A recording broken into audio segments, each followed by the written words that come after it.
Hello students, welcome back to English literature classes BA part 1.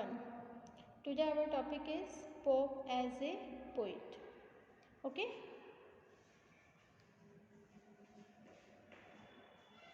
Alexander Pope was the representative poet of the 18th century.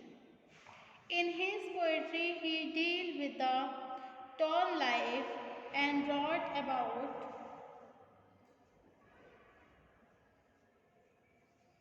person belonging to the upper state of society.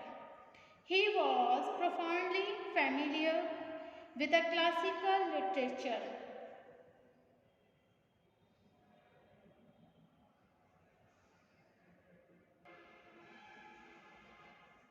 and tried to follow the canons laid down by the ancient masters of Greek and Rome.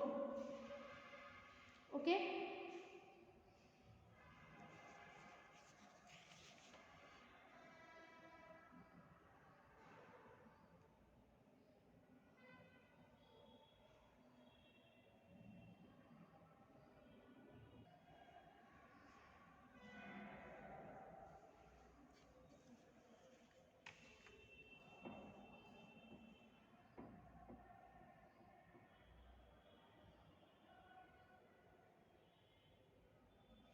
But as was an imitator of their idols, he is known as the new classical poet. Pope's position among the poets of England has given rise to a lot of controversy. There are some who place him near Shakespeare and Milton. There are a few who decay him even the title of a poet. When asked whether Pope was a poet, Dr. Johnson asked in return, if Pope be not a poet, where is poetry to be found? Okay? And the next point is clearness and precision. The fact is that Pope is not a poet of the first order.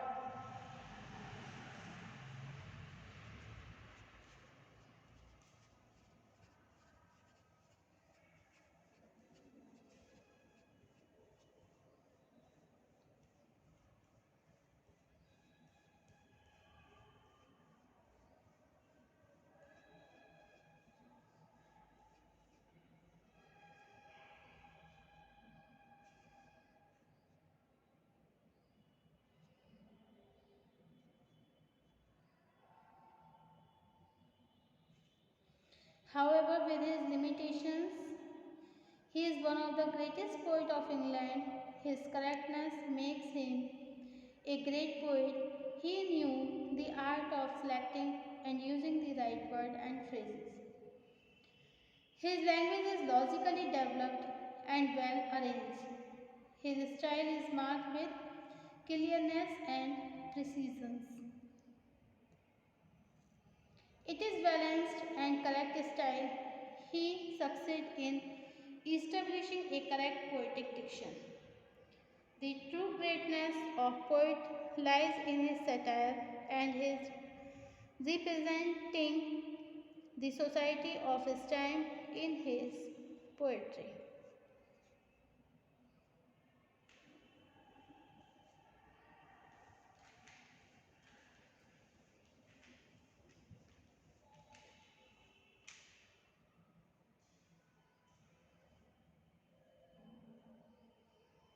The satire of Pope were modeled on the style of Horrocks and classical writers.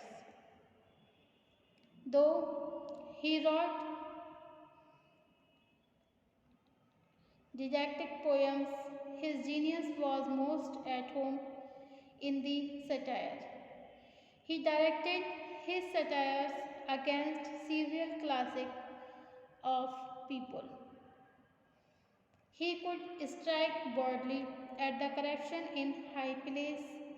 The satire of Pope were impersonal in character and were inspired by a better ideal.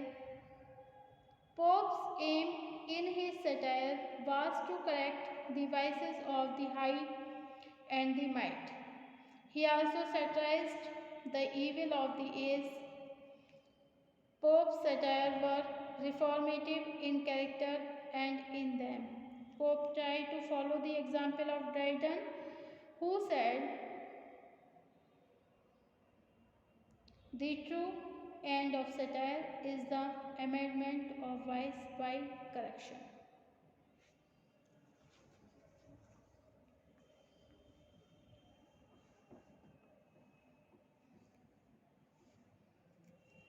And the next topic is satire on contemporary writers. Okay. Pope's Conceit is a satire on some journalist, writer, and poet in his time. According to him, they belong to the kingdom of dullness. Pope passes satire on Addition, Congreve, and Prior. He calls them three wicked imps, wicked spirit, busy in destructive deeds.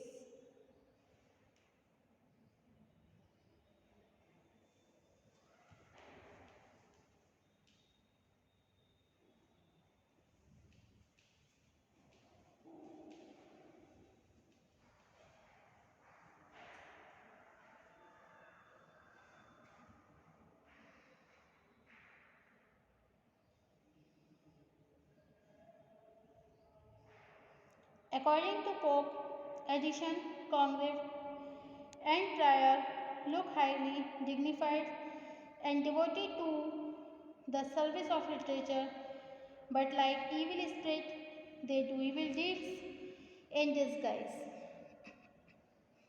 They provoke other writers and critics to criticize Pope. Minor writers like Mayers, Warners, and Wickens are supported by these three writers to write against Pope. Brevin, Bond, and Bizil also act under direction of Addition. Congreve and Prior, it is Pope's charge that Addition, Congreve, and Prior don't write any interesting thing of high quality, and they envy Pope's great success.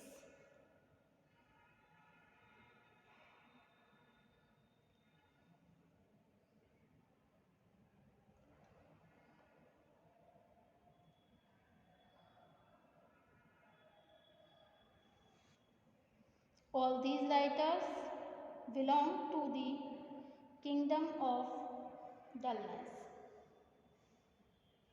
Okay? And the next point is satire on contemporary publishers. Okay? Pope passes satire on dishonest publisher.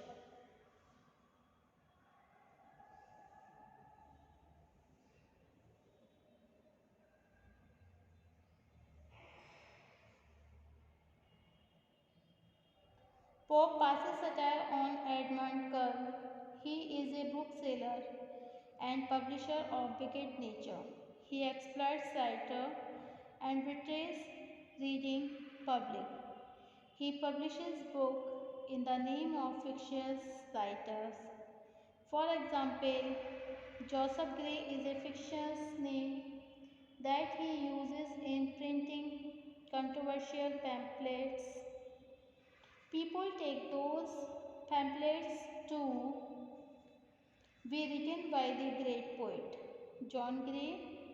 Thus, Curll defends great poet only to earn money. Curll is much like the Greek sea god Proteus, who changed his shape from time to time according to his necessity.